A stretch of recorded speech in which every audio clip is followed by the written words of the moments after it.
Yeah, like, rough 3 years, man. Because these shootings and everything are going to keep happening. You guys are just going to keep acting clueless for where it's all coming from. You guys are constantly saying things about how the president needs to get killed, but Republicans in general needs to get killed. You personally have said that Republicans should feel afraid of getting killed for going to any public events. Conservatives get horny as to talk about the oncoming civil war and to talk about all the violence that's about to happen, that we're going to get even and blah, blah, blah. I think you guys are very lucky that Republicans and people on the right who actually own guns and know how to operate them are not just as incendiary as you guys, are not trending every other day on Twitter for how we need to take somebody out on the left. To successfully kill the president? Whoa, that would be a crazy reading of that tweet. Is it a crazy? I feel like it's... Are you implying that I would want an 86-47 or whatever? That would just be insane. All right, guys, welcome back to Bread versus the World, where we debate the big stories of the week. With guests from across the spectrum, we've got with us today the right-wing YouTube star Blaire White and the liberal streamer Destiny, a.k.a. Steven Bonnell. Guys, thanks so much for both of you for being here. Thanks for having us. Yeah, thanks for having me. Yeah, absolutely. So I think we should start with a pretty sensitive subject, which I think we all have talked about and have been involved with directly or indirectly at some point, which is the rise of political violence. Of course, this comes a little bit has passed now since the third attempted assassination attempt against President Trump at the White House Correspondents' Dinner. Blaire, I'll come to you first because you were actually there and had kind of a harrowing experience. What was it like, briefly, and then what's your initial reaction to it all? Yeah, obviously there's an extreme overall increase in not just political violence itself, but the sentiments supporting it. And I was at the Hilton that night, and I had just left right before the shooter came in. So I missed him by like only minutes, which is pretty scary. But I mean, I'm not going to overplay it. Obviously, I wasn't hurt. No one was killed. So that's amazing. But it is the point that we are in like the most heated climate that I've ever seen in my entire life in regards to politics. And there's a lot of things contributing to that. I'm sure we'll get into it. But, you know, it was scary. And it was also surreal to experience being there and then going online and seeing like how the rest of the world was, you know, quote unquote, experiencing it, which was like obviously a lot of people saying it was staged or downplaying it. So it's a lot to get into. That's just my short little shootings are bad. Yeah. So, Steven, your takes on political violence are sometimes clipped, sometimes reacted to. I'm curious, just lay it out for us. Do you condemn this assassination attempt? Are you against political violence? What's your actual take? I mean, I think the tone is set from the top. I don't think we should live in a country where political violence is a thing that's happening, where people feel like it's necessary. But as long as Donald Trump conducts himself the way that he does, and as long as Republicans continue to give him a pass for it, I don't know how you can act surprised when the country continues in that direction. And it will continue in that direction until Donald Trump decides otherwise. But you agree that it's immoral and wrong? But yeah. That's good. I mean, that's like, well, it's not good. It's worthless. It doesn't matter if what random YouTubers and everything saying. It doesn't matter for the hand wringing on it. It's like, I know you're not complicit in this, but like, I still go out and I do these events live, and you know, the chances of me getting killed at some event are infinitely greater than some coward like Matt Walsh or Michael Knowles who sits behind a desk all day and sits there and makes excuses for Trump when he refuses to just say, hey, all of us should calm the down. And it's absolutely insane to me that people will run around and try to tone police every single person on the internet while the president conducts himself in literally the most unhinged manner possible. But it is what it is. I agree with you that Trump is constantly saying incendiary and unhinged things. And he has engaged in like violent and irresponsible, reckless rhetoric, like when he's saying different Democrats should be executed or treasonous.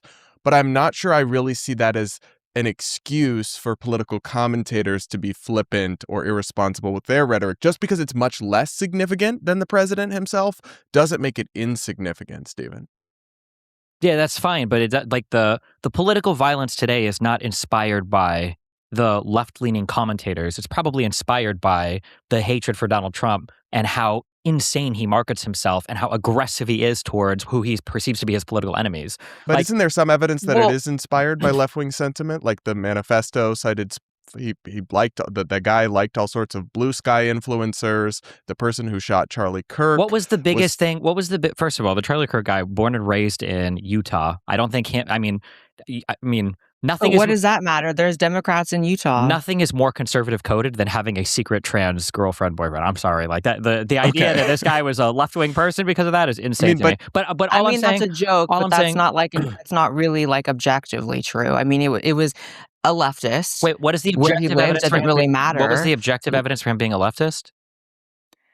The fact that he didn't he on the bullets write a communist message on it? He obviously hated Charlie Kirk, who's on the right. That alone is indicative that he's politically opposed to him. He said that he saw a chance to take out his political enemy, and he did. Like, I mean, the idea that he was a conservative, I mean, I get that it's like a tough position to be a leftist commentator. I don't know exactly what label you use, Democrat commentator, leftist commentator. It's a tough position to be in, to just acknowledge that, like, it's just right-wing podcasters and right-wing politicians, presidents getting shot at. But like, to say that he was a leftist is just cope. I mean, a Republican is just cope. I'm saying that if I showed you a person who was born and raised in a blue-haired, septum-piercing lesbian household in a blue-haired, septum-pierced lesbian state for 21 years, and then he goes off and he kills a conservative, and over the past 6 months he has messages about Donald Trump or whatever, there is zero world where conservatives are like, oh yeah, he definitely got hardcore Republicanized in the last 6 months of his life. That would just never be the case. Did you read the indictment, Steven? Unfortunately, yeah. Whether or not the guy was left-wing or right-wing, though, is besides the point. Like, political violence is not good. I agree with that. It absolutely is. Because what I'm saying is that, like, when you look at the political leaders on the left, AOC is not radicalizing shooters. Joe Biden is not radicalizing shooters. Yeah, but Donald this is Trump the thing I've noticed. Donald Trump is posting. Do you think that it's bad that Donald Trump says that he wants to execute, that 6 members of Congress should be executed? 100%. And if you think you're talking to someone on the right who is someone who's going to defend Donald Trump at all costs, that's not the case. I have criticized / attacked Donald Trump on an endless amount of things, probably more so than the average Republican. So I'm not looking at it as some false binary where because the president does something that's beneath the dignity of the presidency doesn't mean that there's not a personal standard we should all hold ourselves to.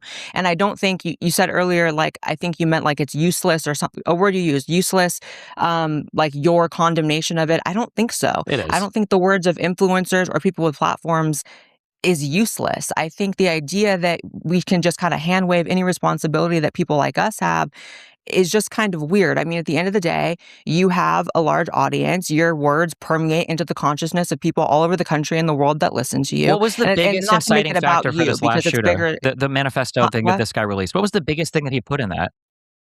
Say that one more time. What was the biggest thing that this guy kept talking about over and over again? In the you call it a manifesto, whatever. Like, it was like 3 paragraphs or whatever that got published by this last shooter at the convention. Well, I guess the biggest thing is subjective, but what I saw was a lot of talking points that sound almost exactly like the things you hear every single night on CNN, MSNBC, leftist Twitter. Huh? What were the talking points? What was the biggest one? What on earth is Trump going to do or say next? Well, according to our channel partners at Kalshi, people have thoughts about what words Trump might mention this week, with apparently people thinking there is a 61% chance that he'll say windmill, a 44% chance that he'll say autism, and a 41% chance that he'll say Caroline or Levitt, referring, of course, to his press secretary. But politics has never been more exciting, and prediction markets are making it even more exciting every day. Kalshi is the first CFTC-regulated exchange dedicated to trading on the outcome of future events. If you want to check out Kalshi today, you can use my link in the description or the pinned comment, or enter code BRADP to get $20 free when you trade $20 today. Now, back to the debate. Yeah, he called Donald Trump a pedophile. Exactly. And who was the one? Right. Who were the people that obsessed over the Epstein stuff? Who obsessed over it? I mean, if we're talking past tense, it definitely is something that the right was onto first. But I would say at this point in the political timeline, and this is a recent shooting, I would say it's almost more so a leftist thing to be obsessed with it because a lot of right wingers hide from the topic now because they don't like how Trump handled it and they feel like it backfired on them, which I agree with that. But it's clearly a bipartisan thing now. No. People do care about that. Yes, it is. No. It is. You don't It has think a lot of become. leftists are on social media and on television, some of them getting sued for it, for calling Donald Trump a pedophile? I mean, come on. Getting sued, yes. Donald Trump and Kash Patel and everybody in this administration loves to sue everybody that exercises speech that they don't like. I do agree with that. However, this was an issue that was universally obsessed by conservatives and by MAGA. Every single person was talking about Epstein. You have Pam Bondi. He donated to the Democratic Party. If you're trying to paint him as a right winger, that's anybody's so right winger. What I'm saying demented. is that there are no pictures of Merrick Garland handing out binders of the Epstein Files Part 1 to the most degenerated loser, wannabe influencer, journalist, or whatever on Twitter in the universe. Okay? What does this have to do with anything? Because Pam Yeah, I'm Bondi, sorry, guys. I'm going to bring it back here. Wait, real quick. Because Pam Bondi gave these binders out, told people that more was coming, and then all of a sudden we get reports that Donald Trump is telling the FBI to censor everything, that he doesn't want it to come out. Then we get a law from Congress that Pam Bondi and Trump don't even adhere to, and now it's like, I wonder why. What does this have to do with anything? Why are the leftists so obsessed with this? Because Republicans created the entire situation, and to say now, but do you deny that progressives have kind of seized on it as a pretty powerful talking point against the Trump administration? No, I don't deny it at all. It's really annoying. I hate it. I think it's the dumbest talking point ever, and it's annoying as to see it happen. But Republicans have nobody to blame but themselves. And there's no how. In what world can I talk to other people on the left and say, guys, I think you're obsessing over this? And they're like, what do you mean we're obsessing over it? It's kind of amazing that you're able to somehow, no matter who it is shooting at Donald Trump, flip it into that person being either right-wing, or you're trying to say it was like a consequence of right-wing rhetoric. Like, it's not amazing at all. If you have like a sequence of events and you know that time moves in one direction. At the end of the day, the person who rushed into the White House Correspondents' Dinner, or the Hilton rather, had donated to the Democrat Party. That's on paper. That's just true. His manifesto was full of talking points that sound exactly to the T like everything I see trending on leftist Twitter, leftist TikTok every single day. Like, to me, it's the easiest thing in the world to just be like, yes, a leftist went in, tried to kill the president. That's bad. And it'd be the easiest thing to just move on. But we're in this situation where you want to twist and contort it into somehow being the right's fault. And at the end of the day... But it could be a left-wing shooter. The guy was obvious. I just explained it. The guy was obviously left-wing, but it didn't make any sense. And I know I'm understanding what you're saying. One of the it's just biggest not motivating true. factors for the guy doing what he did was this obsession over the pedophile shit, which is a story that the Republicans obsessively pushed until every single person in the country was talking about it. And that no one on the left cared about, until they realized it could be weaponized against Donald Trump. And since then, they have absolutely been the ones in the majority speaking on the issue. I'm sorry, guys, I'm going to move us along here because we're getting bogged down. Sorry. Yeah. We're getting bogged down here. If you want to keep taking it back, if you want to like keep going like to the square root of everything, it's like it would be just as disingenuous for me to say that the Epstein thing started the operation because of his ties with Bill Clinton and mostly Democrat politicians. But that would be disingenuous. The reality is just now this happened, and you cannot try to twist and contort it to somehow being the fault of the people in the room. Not to mention, even if you just take Donald Trump out of it, I was in a room with like a ton of people there that if something happened to them, it would have been terrible, and it would not have been their fault or the right TM at large their fault. It's gonna be a rough 3 years, man. Because these shootings and everything are going to keep happening. You guys are just going to keep acting clueless for where it's all coming from and why it's happening. Well, okay, here we go. I guess. So, Steven, I want to ask you about what you posted on. Are we clueless, or are you in denial that your words have consequences? And when I say you, I mean 9 out of 10 of the largest protests. 9 out of 10 of the largest protests in U.S. history have happened under this president. It's like, oh, I wonder why. It's like 20 shutdowns now into this. I don't know why. I don't know what's going on. It must be the liberals. Like, yeah. But anybody have to think about yourselves, so, of course. Steven, I'm going to ask you about something you posted on X after the shooting happened. Riley Gaines tweeted out, "Stop trying to kill our president," with periods in between each time. You quote tweeted it and said, "I have never agreed with this statement more in my entire life." That tweet now has 1.6 million views that you posted there. What did you mean by that? Like, are you suggesting stop trying to kill the president? What do you mean? But do you mean, is there like not the double meaning there that you want them to successfully kill the president? Whoa, that would be a crazy reading of that tweet. Is it a crazy? I feel like it's... Are you implying that I would want an 86-47 or whatever? That would just be insane. Well, you might get indicted for that, and we'll talk about that because I obviously disagree with that indictment. But I just wonder, again, ceding to you the point entirely that I share, that Trump is wildly reckless and that his words are much more influential and important than yours or mine or Blaire's. couldn't you maybe not troll in the aftermath of a shooting? When the president trolls in the aftermath of everything? I thought But it was all just that's trolling. just whataboutism. That's two wrongs make a right. It's not whataboutism. It's the president of the United States sets the tone, and I'm not going to be tone policed by people that don't seem to give a fuck about what the president of the United States is saying or doing. So it's such a stupid, silly argument, I think.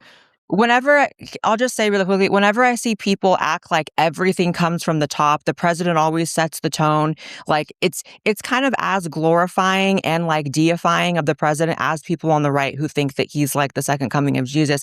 I actually don't think he has that much power.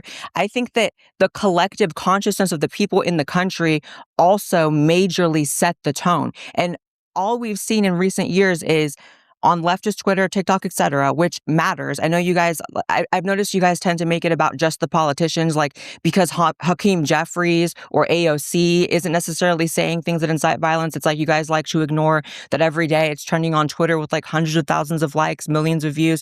But like you guys are constantly saying things about how the president needs to get killed, Republicans in general needs to get killed. You personally have said that Republicans should feel afraid of getting killed for going to any public events. If you guys think that doesn't matter because you guys aren't in office, I think it's just delusional. You guys have arguably way more power in terms of setting the tone of culture. You guys have always owned culture, and that's why we're in an assassination culture right now. Steven, I want to give you a chance to respond if you want to explain those comments that you made, because so the issue is that the people that you guys get mad at are the people that your own media figures show you. You guys manufacture outrage like nothing. There's a reason why people who shoot on the left, that's who we're mad at. People on the left who say crazy shit will be people on Twitter that are nobodies that you guys will screenshot an account and then obsess over for the next several months or years. Okay, you guys will find whatever random comment you can on Twitter. You're not a nobody, Destiny. You have an audience, and even a nobody who goes viral has a huge platform. That's great. But do you want to address the comments you made about Republicans? Yeah, I'm not talking about me. I'm saying that when Donald Trump is saying things that are insane, when all of your largest media, Matt Walsh and Tim Pool, are saying the craziest things constantly, and then you guys go, well, what about this random Twitter account? And you guys all get super mad about that. Nobody even knows who this is. You guys manufacture, what was that whole, the Sydney? Let me finish. Real life ramifications. Sorry, Blaire, let Steven.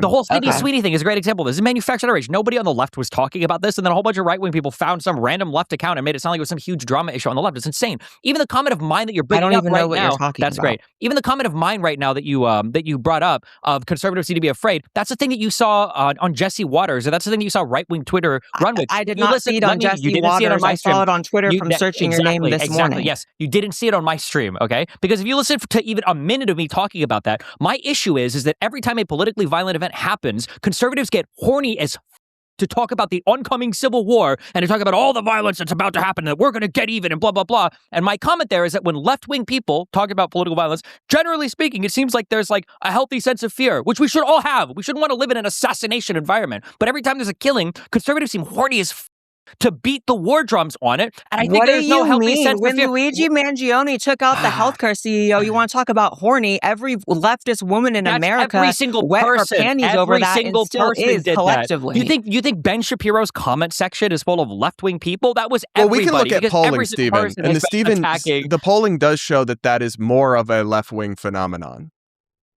For Mangione, I'm pretty sure there was decent bipartisan. I'm sure it skews a little bit more on the left, but I'm sure there was decent bipartisan support for him shooting and killing the healthcare exec, which is not good. If you look at the polling, it is more profound among left of center respondents. 100%. And at the end of the day, like, I'm glad you guys can so always point to things Republicans are saying, and I'm never going to. You could list a million things that you find inappropriate or incendiary that a Republican says, conservative says, and I could go on the list and condemn it with you very, very easily because that's how I feel. Doesn't matter. It's interesting how you guys are constantly pointing to things conservatives are saying, whereas we can sit here and constantly point to things that leftists are doing that actually results in shots being fired and people actually getting shot. So it's not equal. The idea that this is a problem on both sides is equal. The idea that people continue to say it is, and yet it's not any leftist podcasters getting shot in broad daylight in college campuses, thank God. It's you guys not won't even Biden. acknowledge. It's not Biden who was shot at 3 times, thank God.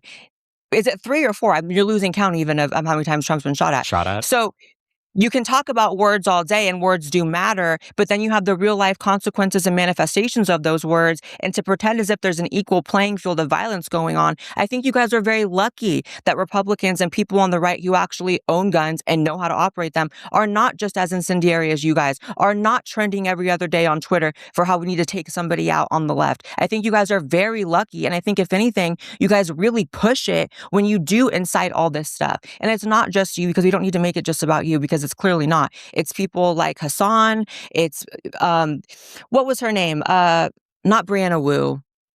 Taylor Lorenz had a whole thumbnail about how someone needs to do it and like circled Trump, clearly, insinuating assassination, hundreds of thousands of views. It's clearly an issue. And to deny that, I don't think that you have anyone's best interest or the country's best interest to see you're in denial of that. This is just a very unserious approach. This is a child's approach to politics and the environment in the United States right now. And you're serious by being in complete denial of what's actually happening? It's not about complete denial. Let's let Steven respond. You would look at the country where the president and your political party tries to be as maximally inflammatory at all points in time in the most egregious manner possible.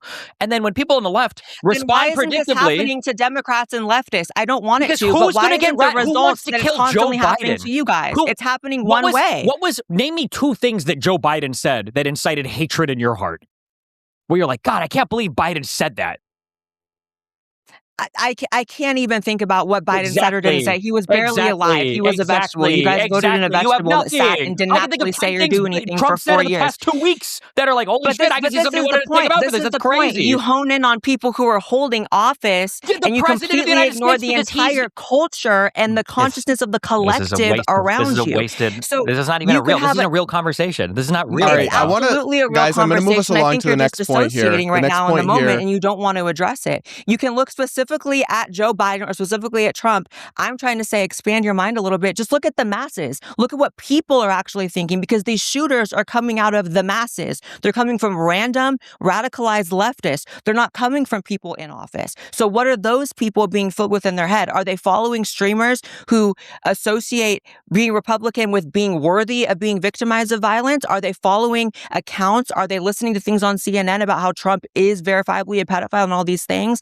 It matters what's going in their heads and why the outcome is they think they can go in with a gun and take out the president or someone around him. So, Steve, I want to get Steven's opinion on the next question here, which is essentially one of the most frustrating things about the kind of right wing for me has been they start with a trait that I share, which is like distrust of establishment institutions and media outlets and all of that. But then they quickly go into the tinfoil hat brigade land. And so that you could get into all the different things they pushed over the years, but I do suddenly detect a bit of an uptick on that from the blue side of the aisle, like people suggesting that the White House Correspondents' Dinner shooting was staged.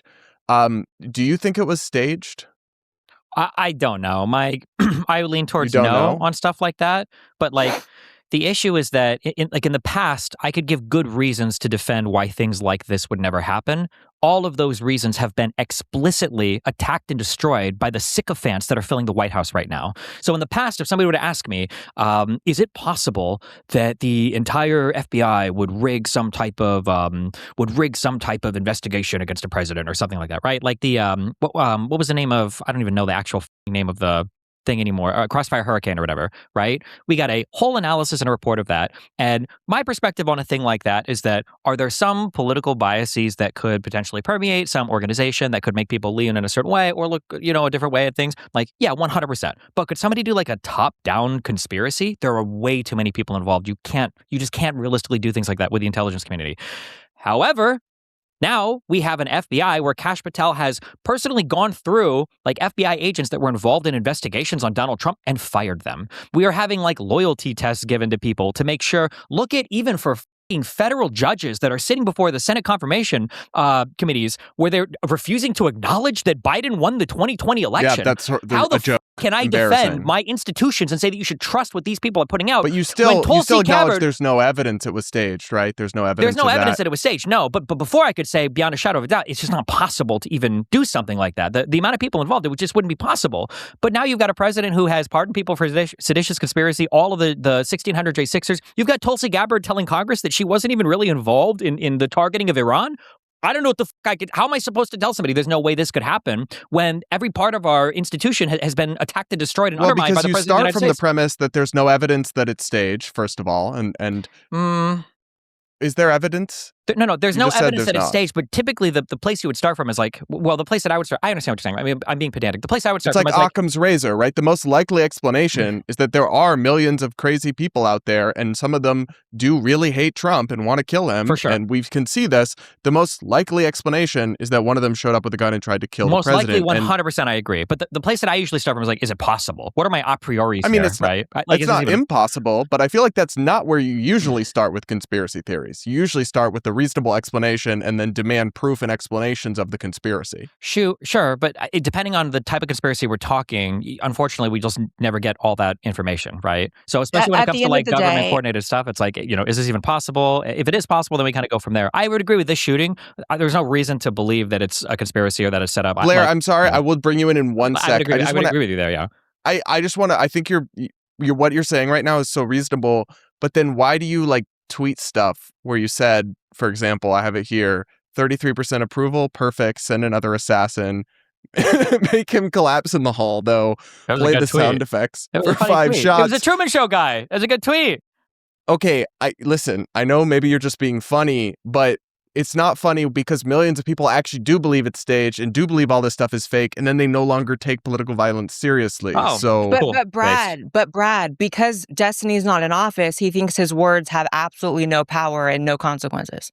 But I think they do. Obviously less than Trump. Right. Because you have common sense. So like, I know that when I speak, if there's consequences for what I say. People are inspired to do things because of what I say. And that's the same for Destiny. So that's why personally, I would never say anything like that, especially when we're on our 3rd or 4th assassination attempt in general. So things do, there's domino effects, there's consequences to actions, including words, and you don't have to be in office for that to matter.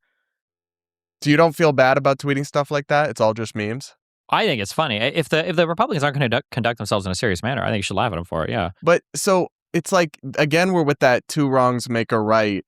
Let me ask you this. If there was a civil war in this country and the Republicans started raping women as part of the war, would your response be that Democrats should also rape women as part of the war? No, I would say we shouldn't. Because you have objective moral standards you should hold yourself in your conduct to, right? But you seem to, when it's just rhetoric, obviously that's not the same as, but I'm trying to test your principle here. So here's the issue, and I know this doesn't stick because people just don't want to understand this or whatever, but I don't give a fuck, okay? There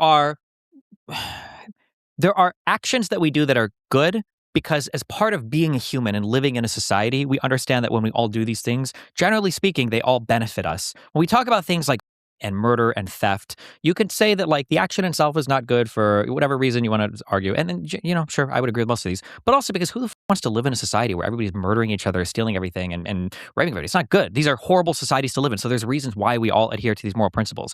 But if you construct a society such that one side can constantly violate the rules and then cast it as though that's not what's actually happening. And then when the other side tries to say, guys, we all need to stop doing this particular thing, which gives the impression that it is a two-sided problem, there's no morality in that. This is the equivalent to that civil war happening and then somebody saying, well, shouldn't we turn the other cheek and just let them win? Of course not. The most Christian person in the world would say, well, of course we should fight back. Because in that case, rolling over and allowing the other side to destroy you, there's no morality in that. There's no virtue in that. And so this idea, this is why, and I'll do it here because you know what, Brad, because I respect you, because I believe the things you say. But like on Piers Morgan, if I'm surrounded by a bunch of soulless conservatives, I'm never disavowing violence because the only thing they do is they take that disavowal and they go, look, the left acknowledges that it's their problem. And then they continue to stoke the flames on their end. Yeah. We're on a one-way track to destruction here. But what I would say is that at the end of the day, you should strive to be a good person and uphold yourself to moral standards. I understand you're saying that, and what I'm telling you is it's not a good person to sit there and give the other side ammunition to use against your own political Condemning side. Evil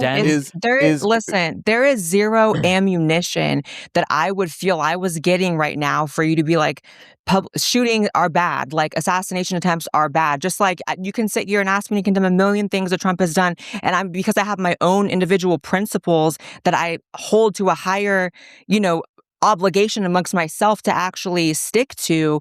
I'm not going to abandon those just because you're sitting in front of me and we disagree on XYZ policy. Blaire, I think I'm that's kind sorry. of I'm so ridiculous. sorry. But I would just add also that, Steven, I would feel that it actually gives Republicans and conservative media more ammunition when you don't disavow a shooting on Piers Yes. Morgan, for example. They use that as proof. Look, all leftists are crazy, even though that's like obviously not representative of even your full scope of your views, let alone the entire party. Aren't you giving them Yes. ammunition by doing that? No, because People if it don't wasn't me, they use would find a one Destiny, people, follower the Twitter account, ammunition. and then they would say the exact same thing, right? No, But it would the carry less ammunition weight, that though. people use Can't even against you, admit- The Destiny, president of the United States Destiny, can't as even admit someone that who's Minnesota in a lawmakers were right-wing murdered by a algorithm. Republican shooter. It's impossible. Like Destiny, there's just as no purpose. someone, We're as on a track someone right who, now. It's not going to change. This argument is retarded. This is just a deeply unserious argument. I'm sorry. This is not. You can't have one political party that is constantly stoking the flames internationally too, by the way, and then pretend that like if Democrats at home just kept disavowing, then eventually we're going to get back on path. Conservatives love the violence. You guys love it. You invite it. You're horny for it. You're excited for it. This What is why are I you said there needs to talking be like a about? healthy Then fear in this country. Why does of us polling show descending more into- support for political violence among liberal Americans? Because conservatives don't consider alligator Alcatraz or Trump threatening to jail his political opponents as political violence. What was this poll that I saw a while ago? Actually, you're so right, Brad. I'm not being sarcastic. There was a poll that I saw where I think liberals ranked higher than conservatives, and it was something along the line. I wish I could remember the exact thing, but it was like, is it ever justified to use political violence or to kill an opponent or something like this? And I think the liberal part of that poll was higher than the conservative part. But the reason why is because when conservatives think about killing people, they don't consider it political violence. Who were the people that were constantly saying the tree of liberty needs to be watered by the blood of patriots? Who was constantly spamming the "don't tread on me" and my Second Amendment right is to defend from a corrupt government? They don't consider these things in the vein. You're going to tell me that Second Amendment loving conservatives don't believe in a healthy sense of political from the violence? government, albeit like I think a lot of conservatives have like a little bit of a fantasy in their head about defending themselves from a tyrannical government with their personal firearms, but to pretend as if that's the same thing Wouldn't that be as political violence, as actual people at Trump rallies dying and getting shot, to pretend as if it's There the it same is. thing as going in and trying to assassinate the president is insane. That's not the same thing. Okay, so there it is. That's it what would I'm be- saying. That's I exactly feel what I'm like saying. it'd be This is so why much it polls. easier. This is why it polls so lowly on conservative. They don't consider that political violence. It's something different. This is more noble. It's more righteous. That's not political violence. It's self-defense from the government. Well, I'm going to move us along here because we have gotten bogged down in this, but I also think there's some valuable points that we've fleshed out. So I do appreciate the spirited conversation. This, though, we've talked about all of this rhetoric and this conversation about this. I do believe has an effect of desensitizing people to violence. So I've been kind of disturbed to see, and I want to get both of your thoughts on this trend across TikTok and other platforms as well.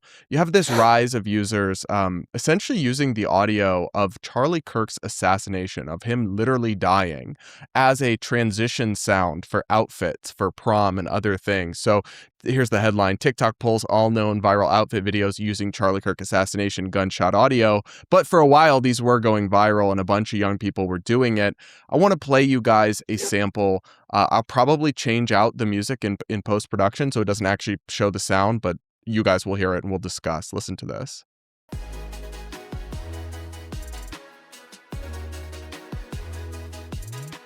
It's So- disgusting.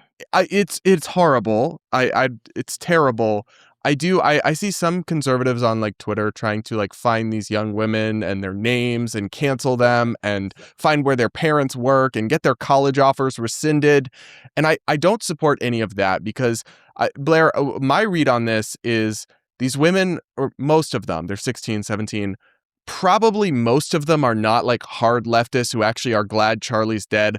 They're probably people who are just totally desensitized, and it's been turned Yeah. into a meme, and they've, had to do school shooting drills, and they've seen so much violence that they just didn't realize how profane that comes across and how insensitive and inhumane it comes off. Right. So I don't think they're all necessarily evil, but it concerns me that young people are this desensitized, Blaire. Yeah.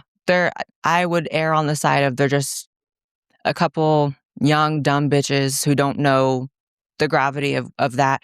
I do find it disgusting. I don't agree with like going and trying to ruin their lives. They're young women with the rest of their lives ahead of them. That's a bit much for me. But I think the point is proven partially by that, obviously, that people are super desensitized to it. I mean, we have a great example right here in Destiny. I mean, to be honest, like obviously the litany of things that you've said around political violence is indicative of the fact that you are yourself desensitized to it. I'm desensitized to it as well. I think we all are. Like, it's even in this last shooting and incident, it's weird. It's almost like despite the fact that I was physically near this last one, it still didn't shake me as much as like the first one when I was just seeing it on Twitter. So that's how I knew, like, oh wow, I'm way too used to that. But that's where it comes down to the only solution to that is the individual responsibility that everyone has as citizens, and then even more so as commentators, to lower the tone, to lower the pressure, to say like, hey, we can't go down this route, because when we go down this route, yeah, it's cringe to be talking about civil war and all this, but is this not how things like that start historically? They don't just start with everyone. Would you acknowledge that Trump should, Trump as the president, he never will, but he should lead by example on that? Absolutely. And that's not difficult for me to say at all. Like, the amount of things that Trump says that I, on a range from roll my eyes at to feel the need to publicly condemn, like, it's a lot of things. I don't like, the way he disrespects, Christianity often in his words. I don't like the way that he will dehumanize Democrats, as much as I am not a fan of Democrats. Like, absolutely. But the difference is, I'm not going to pretend as if only Donald Trump's words matter, as if citizens on a regular everyday level don't matter, and then even more so commentators who are speaking to hundreds of thousands to millions of citizens. Destiny, are you bothered by people kind of having this desensitization to violence in these videos, or do you not care? He doesn't care. Like, again, they shouldn't, but again, I don't know how to have this is like a real conversation. Like, if you I mean, maybe you're dissociating or maybe you're like going through it, but it's a real conversation. This is not a real conversation, okay? Okay. So, well, then why are you here? Because I love and respect Brad. Okay. Well, I appreciate it. Well, then you shouldn't say that the conversation that he set up isn't real. Sure. He set the conversation up, so have some respect. Eventually, the American people, the American people will eventually figure this out, or not, and we'll all blow each other up, okay? When streamers are fighting, or when you're a YouTuber or an influencer, if I were to turn on my stream today and I were to start making a whole bunch of sexist or racist jokes, then I think that eventually my community would become racist and sexist. They just would. You can see it immediately. And when a streamer ever gets called out for the behavior of his audience, people will very quickly look. Yeah, I know it's hard to explain how the real world works. So you don't think people are becoming more violent or desensitized to violence because you're putting that out there? You just acknowledge that if you were being racist, your audience would turn racist. Correct. But I'm not generally making like I'm pretty careful with my community. We talk a lot about political violence. We talk a lot about what our stances are on it. Believe it or not, my community watches my stream. They don't just watch the 20-second clips that you guys get off to when you see them on Twitter floating around. Because I do think a lot about that. Because when I see a shooting happen, one of the first things that I think about as a content creator is, how would I feel if this guy came from my community? Would this be a happy thing for me? Or would I be like, ooh, I don't really like that? And basically every single time I've seen one, I wouldn't want this person to come from my community. So we usually do talk about it. There are jokes that I've made in the past. I know that you guys love to clip or whatever. There's one where I'm running around in like Modern Warfare 3 or whatever. I don't know, some battle royale game where I say something like, we got to genocide all conservatives, blah, blah, blah. And I know that the conservatives have been running around with this one recently. This clip is 7 years old. Nobody was killing each other for political violence back then. I would make that same joke. Well, it's like edgy gamer talk. Sure, well, you didn't mean that literally. Correct. But I wouldn't make that same joke right now because people are literally politically assassinating each other. That's just not a joke that I would make right now. Like, oh yeah, we should go kill all the. I just wouldn't, because I would be uncomfortable with it. Because if somebody kills somebody, in 2 weeks, I don't know if that comment would be the thing that sent them off. That being said, again, there's going to be a predictable response when the guy at the top is constantly making jokes about it, is constantly inciting and stoking the flames of political tensions here and abroad, constantly engaging in violent speech in the most unhinged manner possible, such that, like, when you look at the environment around, it's like, yeah, I don't know. I mean, like, what are you going to do? Like, shit is like, nobody would go in every other part of the world where people are adults. You recognize this. A manager doesn't go to a shift and then look at this employees messing around and go and correct every single employee. You fire the supervisor. You say, why aren't you controlling your shift? Nobody looks at any culture and says every single individual in that culture needs to hold themselves responsible. You look at the huge motivating and influential factors. And right now, Donald Trump is a person who loves violence. He loves it. And he bathes in the attention related to it. And it's just amazing and exciting and awesome for him. So why would you expect the culture to look any different? But so I don't deny for a second that he is a massive cultural influence, but I feel like you ascribe almost a totalizing power to him when a lot of these phenomenon have been playing out over the last 10 years, including when, like, Joe Biden was president. And, what are all of the insane political violent things that you think would have been inspired by I feel like the joke was that these were Well, I boring didn't say 4 years. inspired by Biden, but I was saying that the unhinged nature of things and the desensitization to violence and all that, it didn't just start November or January to when Trump was first inaugurated for a second term. Inaugurated for a second term? Yeah. No, I agree with that, but I think that when you look at Nixon, okay, and you look at is it the Saturday Night or Friday Night Massacre when he started firing everybody? The reason why Nixon did that was because Nixon was operating prior to that as though he was a criminal. He thought that he broke the law. He thought that he was going to get completely fucked up for it, and he started firing people because he didn't want the consequences. And then when he resigned because he thought he was going to get impeached, and then Ford pardoned him because he knew he was being criminally investigated. That was the expectation back then. Today, Donald Trump acts as though the law doesn't apply to him. And when you look at things like, say, I don't know, conservatives hate to talk about it, but look at like January 6th, what was the expectation there? That as long as we're doing things for Daddy Trump, everything's going to be okay. And it was. He pardoned all of those people. So when you have a president who's giving a pass to people to be violent in his name, and then we're like, why are people being violent in the United States? Yeah, obviously. What do you mean? That's like, no shit.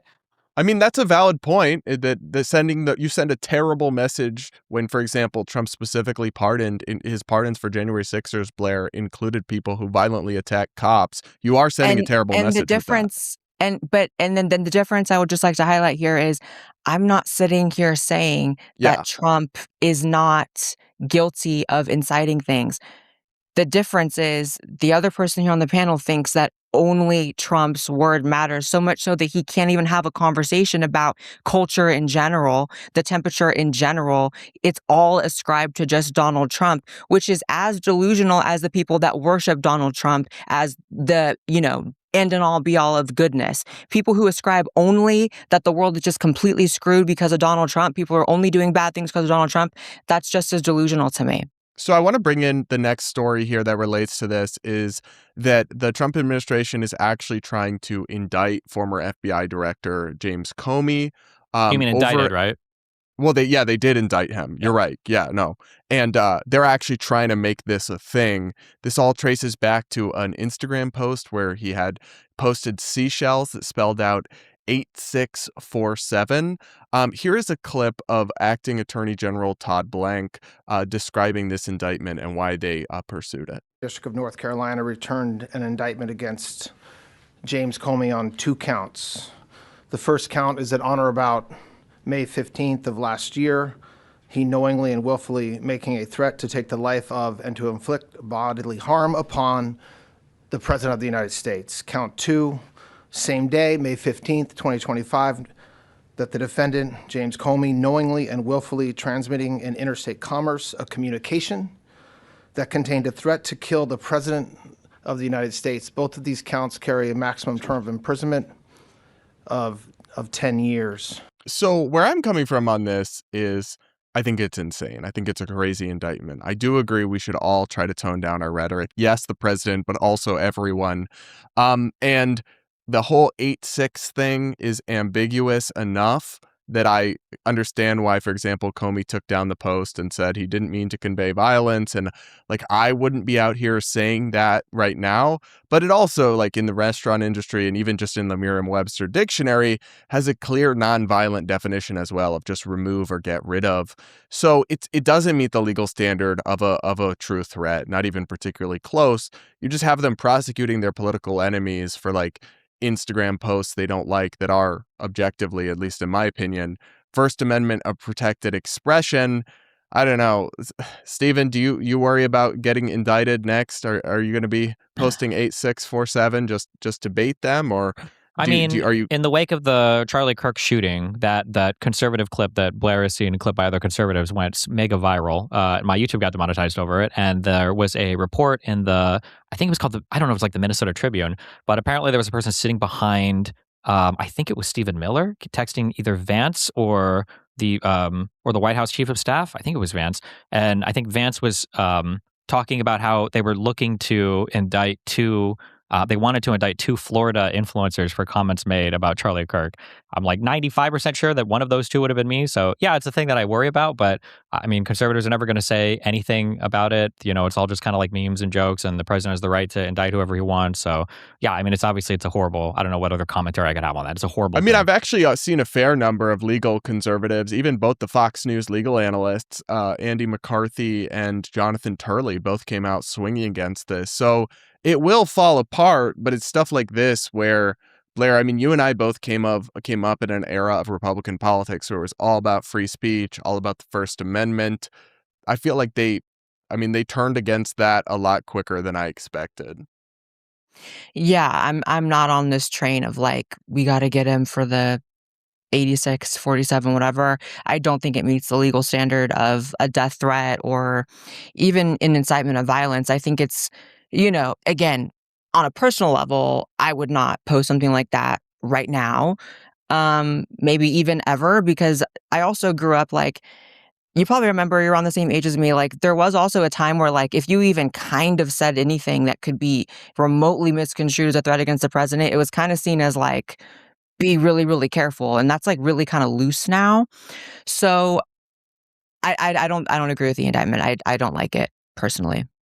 Yeah, and I also think it's just too difficult to ignore the partisan hypocrisy of like, Jack Posobiec said 8-6-46 about Joe Biden, and he's not getting. See, I didn't even know that. Yeah, and that's and I will say also, I would rather see people, Epstein's associates indicted before this. Like, there's a lot of people I would rather see time and resources spent on going after than this. So, don't like it. Yeah. Well, I do just think it sends a totally contradictory message that we're going to be going after our enemies. It's our turn now, and especially when they campaigned against the weaponization of government, feels like they've done a lot of that. I want to talk about the Supreme Court a little bit because this is a big subject of discussion after a very controversial ruling about the Voting Rights Act and its modern day interpretation that was handed down. But now you have Democrats, many of them have for a while now clamored to pack the Supreme Court, to add additional justices specifically to skew the ideological bent of the court and remove it as a meaningful check on their power or what they can do when they retake control. And now apparently even the leaders of the Democratic Party are open to the idea. So here is Hakeem Jeffries being asked about court packing, and here's how he responded. Listen to this. In the new Congress, we're going to have to do something about this Supreme Court. And let me be very clear. Everything is on the table. Everything to deal with this corrupt MAGA majority that is issuing political opinions that are designed to bolster the prospects of the Republican Party, and we will not allow them to succeed. So President Trump responded to this by calling Hakeem Jeffries a low IQ individual and pointing out that he said the Supreme Court is illegitimate. Trump writes on Truth Social, after saying such a thing, isn't he subject to impeachment? I got impeached for a perfect phone call. Not sure that's quite how I remember it, but okay. Where are you, Republicans? Why not get it started? They'll be doing this to me. I mean, Destiny, members of Congress can't, in fact, be impeached. That's not a thing. I would have hoped that Trump would know that. But it is concerning to me, and that's ridiculous that he's trying to get someone removed for saying this. But I mean, do you support packing the Supreme Court? Do you agree that this is a MAGA Supreme Court? Because that's not my read on it at all. I think the Roberts is just completely and totally unhinged. Reading the leaked papers that I think were published in the New York Times for kind of the start of the whole shadow docket business, that was just unbelievable to me.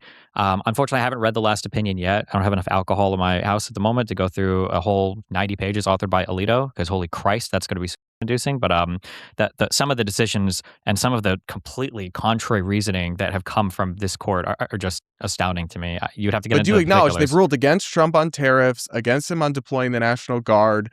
There's like 40% or so of the rulings are unanimous. There's actually a lot of bipartisan consensus, and it's not a partisan court. I mean, Hitler killed You might disagree Hitler. with them. I mean, but I don't know what I'm supposed to do with that. Yeah, there have been things that even this court has not ruled in Trump's favor for. But I mean, like, They basically axed part of the 14th Amendment. They gave Trump immunity, the president, from all crimes. It seems like they've given him a pass Well, on they a didn't lot give of him. behavior. That's not. They didn't give him immunity from all They crimes. did. That's an oversimplification It's not. of They the did. ruling. They did. They said that the exercise of core presidential powers, you have immunity for, but there's things Without that defining you don't have what those immunity for. are and leaving the definition broad enough that essentially anything could come under that. It'll all have to be fleshed out, but it's just, so when you're demonizing the Supreme Court as a MAGA court, even though there's this vast ideologically diversity on it, I mean, actually the Supreme Court is one of the only institutions in America that is running relatively well, like much better than Congress, much better than the presidency. And yet you have Democrats like Hakeem Jeffries, but even to his left flank, the people that are saying, stack it with judges. How do you fight somebody like Trump, who you say is authoritarian, with authoritarian suggestions of your own, like packing a high court, Steve? I think that there are really good reasons why the Supreme Court should be reformed. I think that we should have at least one judge per circuit. I think that makes sense. And I think that we should have some kind of term limit on judges so that we have a more regular appointing of judges by the president. I think it's really weird that one president could have 0 and the next could have 4. That seems to be really silly. But that's different from court packing. I agree. I think that to the chagrin of my more left friends, I don't think I would necessarily be in favor of let's just throw 5 judges on the court. I think I would be in favor of a wink wink court packing, but done as a part of a larger court reform package, basically. Also to say this is not a partisan court, there are 9 votes on the Supreme Court. And Republicans get 2 free spaces on every major decision. That's kind of crazy. Okay, that's a little bit I think crazy. I would be much more open if your argument is that Alito and Thomas are MAGA justices. I would be much more open to that. Well, they are. That's what I'm saying. But you get 2 freebies. You have 3 but what I'm saying is Neil Gorsuch, Amy Coney Barrett, John Roberts, they're all independents, and they do not just do whatever Republicans. In fact, I see so much hate from Republicans for those justices. Blaire, I'll bring you in here. Sorry. Yes, one of the things that Trump has been bitching about the most is that so many aspects of his agenda have not been able to go through because of the Supreme Court. So to pretend as if it's a MAGA court, I don't really agree with. And I also agree that it's one of the few institutions that I have a little bit of faith in currently, still, right now. Hakeem Jeffries, he is low IQ in my opinion. The reason he was even going off about the Supreme Court because he was saying that Black people had their right to vote taken away in Louisiana. It's completely insane. And it's also, just to kind of tie it into the rest of the topics we've been going through here, that's also the stuff that I'm not going to sit here and say that's a direct inciting of violence or anything, but when you create a climate and a culture where people really genuinely think that their basic fundamental rights are being taken away even when they're not, you create this sort of air of desperation that kind of sounds a bit like the manifesto from the shooter at the White House Correspondents' Dinner, this sort of other world they're living in where all of their rights are being taken away and everything's coming crashing down, and they may feel a desperation to do something. I'm not going to say Hakeem was directly inciting there, but I think that overall, I don't like the sort of we talk about the extreme things Republicans say that Trump says. I also don't like the extremity on the other side where it's gay people are getting thrown in cams, Black people can't vote anymore, women are losing their right to vote.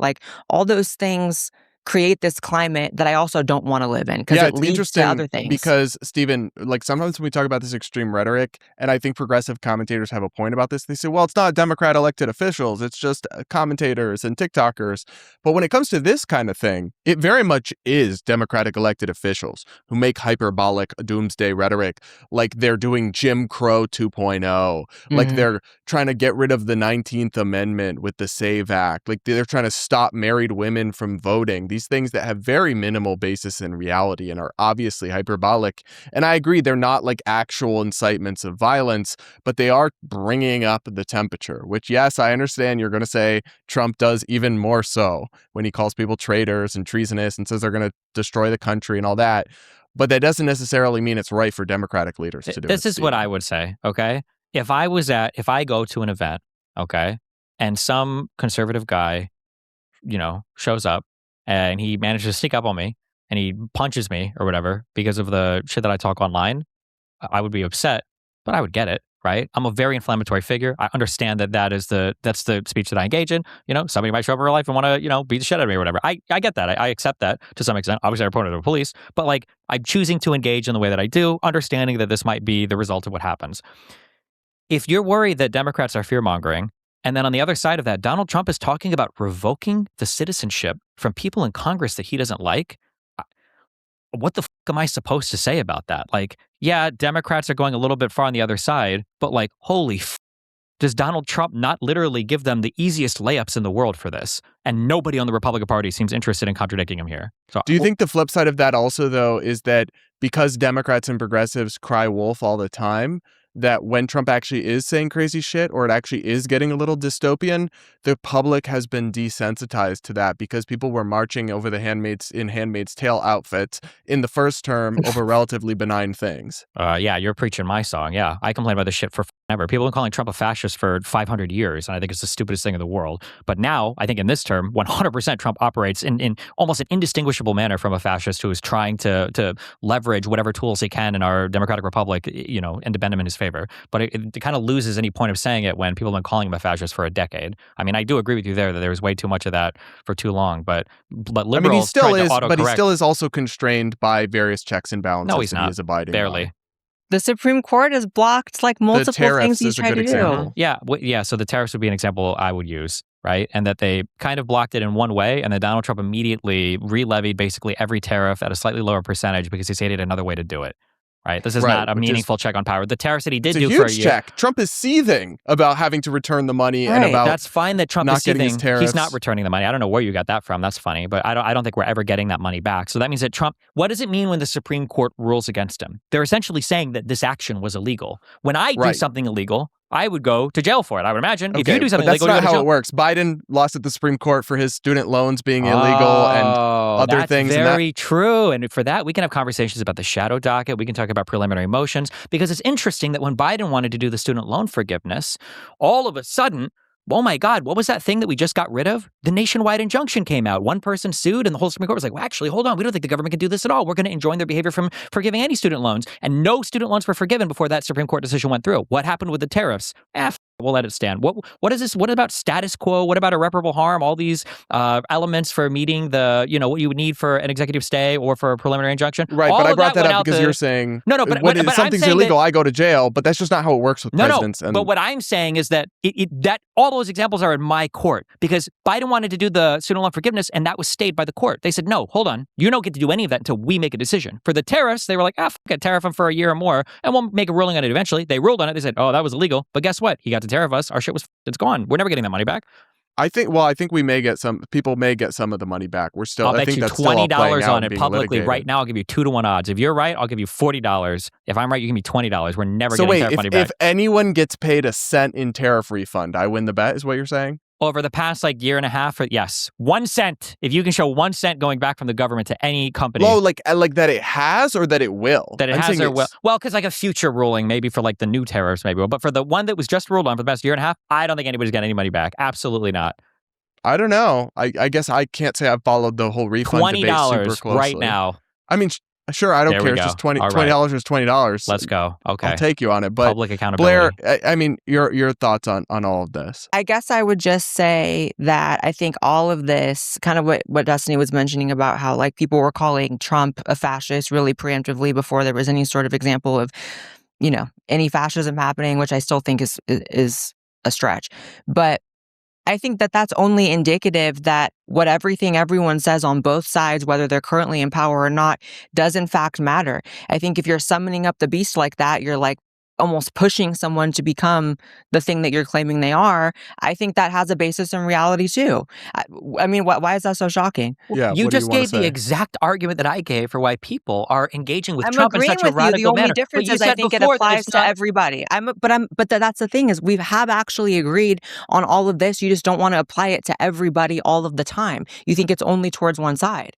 No, okay. I'll say this one time, and I hate that I'm going to say this. Okay. I don't think there should be any political violence in this country. I condemn all political violence. Nobody should be killing anybody for political reasons. It's the United States of America. We can fucking vote. Especially the same people that tell you that you shouldn't vote or whatever, that are out killing people, is the dumbest thing in the world, okay? The problem, though, is that the violence is a predictable response to a person who is stoking violence. And there's no way to get over that or around that. Like, I can scream at people all day and say, you guys shouldn't do this. It doesn't matter. Much the same that if I were to tell my community. But what you're really saying when you say that is that side deserves it because of the words coming out of that side's mouths. That's really what you're saying. What you're really saying is not that it's predictable. You're not just analyzing. You're not being objective. You're saying Trump talks a lot of shit. So essentially, he's going to get hit. That's kind of what you're saying. Deserves is and I don't think that's true because there's a million things coming out of the left. Every day I log on social media and I'm seeing some leftists either death threatening me personally or going viral for saying President Trump should be shot. And in no part of my being am I like, this person realistically should have retaliation against them, legal perhaps. But deserves is I understand what you're saying. Deserves is a strong word though, because it's a morally loaded term. But that's kind of the implication that you're saying when you're constantly saying that it's expected. I understand, but like if I go up to a person on the street and say, I'm gonna f your girlfriend, the guy's probably gonna punch me in the face. Now, do I deserve it morally? No, you should be able to say whatever the f you want aside from death threats and not have somebody attack you for it. You should never get attacked for your speech. But if I told somebody that happened, they would say, well, f around and find out. Like, that's kind of what's going to happen. What do you expect? What I'm saying is that Trump is in the around find out phase to where should anybody be doing political violence? Absolutely fucking not. But like, should Hamas have done October 7th? No, that was a horrible fucking action. But like, give people no voice and no representation for decades and make their options seem increasingly, narrow. Yeah, that's going to happen. Obviously, like there are things that are going to happen in the world that shouldn't happen, but they're predictable outcomes of environments that we could otherwise change. That's the statement I'm trying to make. But sometimes you bring that up. I think what makes it mostly predictable, and again, I just don't think it's only Trump's words that matter. Trump will do a Truth Social post once in a while and you see it. And on a certain percentage of those, you're like, wow, that's like a disgusting thing to say. Wow, that's like low-key dangerous. I can log on any social media app any day of the week. I can log on mainstream news any day of the week and see people on the left saying the same thing, if not worse. So again, I just think it applies to everybody. And until everybody's willing to make it apply to everybody, then we're going to be in this situation. And I don't think it's a both sides problem. If it was a both sides problem, the equivalent of a Charlie Kirk on the left would have been shot at by now. If it was a both sides problem, Biden would have got shot at once. And I am so glad that's never happened. And I pray and I hope that never, ever happens. But it's really this, we had two lawmakers assassinated in Minnesota. Sides. There were two Minnesota state. And I'll say this, as much as I can condemn what Trump says, if the consequences of his words were really that bad, then again, you would see this violence coming from his supporters towards people on the left at the same rate as it's happening the other way around. And it's just not happening. They don't have to be violent. They see the state doing it on their behalf. In what way? In the alligator Alcatraz way, in the ICE way, in the way that Trump is trying to politically prosecute all of his opponents, in the way that Trump gave a pass and pardons anybody that commits crimes on his behalf. They don't need to commit violence. I promise you what the actual sentiment on the right is that Trump is not doing nearly enough in terms of illegal immigration. Nobody on the right is like, no one's saying Trump's really fucking up the leftists or anything like that. That's really not. That's not what I said. What I'm saying is that you don't feel like you have to go out and commit violence as a person on the right because Donald Trump is the president and he'll do it on your behalf. He's got you. He's got your back. I mean, but it is meaningfully. But then my question would be. One quick question then. Sure. Then why wasn't this sort of violence happening when Biden was in office, when actually people on the right did feel that was like, as someone, again, who's on the right and in those ecosystems and those algorithms, that's the peak hopelessness that I saw that people on the right felt, which, culminated in something like a January 6th. People were definitely down bad on the right. Why wasn't that level of violence happening towards the Biden administration? Because it wasn't real. Because you guys hallucinated it. And you can see this over and over and over and over again. Oh my God. I know. You can't just say something is not real because you don't want to confront it. I mean, that's really weird. I remember when Dave Smith was on Piers Morgan and everybody was nodding along, all the conservatives were nodding along, when he said that we saw the worst oppression ever for conservatives in the year 2020 with the COVID lockdowns and with all the social media crackdowns. And seemingly everybody forgot. I think it was oppression for everybody. I think conservatives were just more keen to acknowledge it. But Donald Trump was the president. Under Biden, all the lockdowns eventually ended. All of the social media companies lessened their policies. Because they had already gone on for a year and a half. And I will agree he was president during that time. I understand, but I'm just saying that it was started under Trump. All of that started under Trump, the heaviest oppression of social media. There was a gradient. And do you acknowledge that the redder the state was, the looser the constriction, the rules about COVID. I mean, it's not as if Possibly. it was Also, the more deaths there Democrat were. governors. It was Democrat governors, and I lived in LA at the time. Up until 2022 was still masks and vaccine mandates and lockdowns coming in and out. No, whereas you go to, that was in not- that's not Alabama and they true. barely noticed anything. There were not So it still was a gradient. lockdowns coming in and out for. Yes, there was. No, there yes, there wasn't. was. They would impose the lockdowns, and then as time went on, about a year in, they would loosen it and then tighten it. Restaurants had to open and then close. Absolutely, they adjusted the rules back and forth. Where do you live? At the time, I lived in Glendale, then I lived in Culver City, then I lived in Huntington Beach. I lived right next to Huntington Beach, to the place that said, if you're vaccinated, you're not served here. Well, also, Orange County was different than LA proper. Orange County and areas Sure. like that were also different than LA proper. I think in the height of the COVID, which was still under Trump, there was kind of a back and forth. But I think once 21 rolled around, people started to slope them off in terms of the. I don't know. A lot of schools were still closed. A lot of businesses had already been destroyed. Sure, but there was also like a global pandemic. Like people didn't know what to do. It was hard to figure out how we were supposed to navigate that environment. Trump right. Well, then do you forgive Trump for allowing the lockdowns? Then, did you like that he allowed them and the states to make up their minds? I thought that his leadership was poor during COVID because he constantly undermined and didn't seem to have any desire to assume like a federal leadership role. And then he undermined everything so much that when the one thing that I would give him credit for, I thought Operation Warp Speed was a really good idea, but I don't even know. Oh boy, we're not doing COVID vaccine. Exactly. Yeah, he can't even take credit for arguably the most successful thing that he did. And that's the thing I hate the most that he did. Exactly. So you know what? Maybe we should end it on there. Okay. We're putting a pin in it there. We are not doing a whole COVID vaccine debate. I appreciate both of you. Hold on. Can I say one thing? Hold on. Because I've had good, okay, with Brad. And even with Blaire, despite fighting online, we've had, a good back and forth. This is the thing that I don't like, okay, is that in the past, okay, and to a lot of people this feels fake, but in the past, this was true of members of our colleague class, whatever the fuck we do, punditry, and it was true of people in Congress. You go hard at each other on TV, and then when the cameras are off in Congress, you have to get together and work on doing shit to make the country work. That was the thing that had to happen. I feel like that environment has changed largely over the last 5 years especially, but over the last 10 years, mainly because of Trump and the whole MAGA idea that we could go from an era of, rattling each other online and then when it's offline, to Michael Knowles is tweeting out things asking for people like me to be arrested. When Donald Trump is arresting political opponents, like the environment has changed meaningfully. It's not good. I think in a way, I think it's disgustingly crazy that everybody is memeing the fuck out of Charlie Kirk's death. I think that's insane. I can't imagine for Erica Kirk, however much of a demon she might be, that's got to be the most and his children to see your dad constantly being turned into memes and on social media. That's she's insane not a demon, to me. Well, I don't think she's a demon, and I think demonic. Sorry, not a demon, demonic. But I'm just saying that